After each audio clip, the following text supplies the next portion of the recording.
আসসালামু আলাইকুম everyone, welcome back to my Rooppur Rannaghar. আজকের রেসিপি হচ্ছে শোল মাছ ভুনা।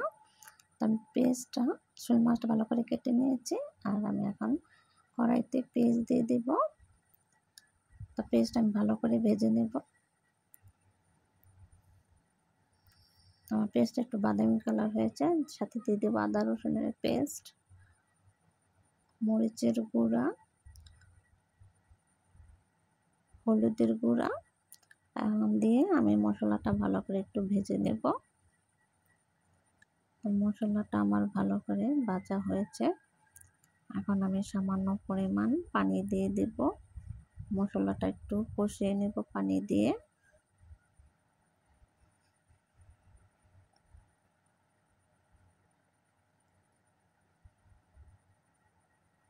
তো মশলাটা আমার ভালো করে কষানো হয়েছে।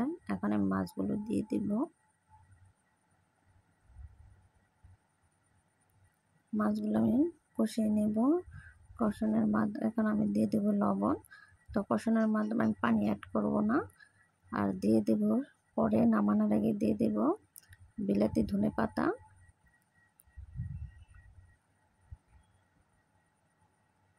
তো মাছটা আমার কষানো হয়েছে, প্রায় হয়ে গেছে। তো আমি বিলাতি ধনেপাতাগুলো দিয়ে দেব।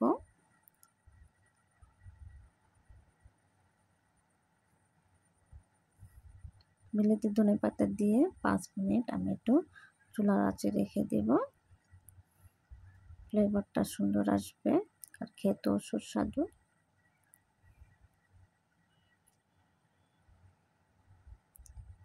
তোমার রান্নাটা হয়ে গেছে। ভালো লাগলে অবশ্যই লাইক, কমেন্ট, শেয়ার করে দেবেন। তো আল্লাহ হাফিজ।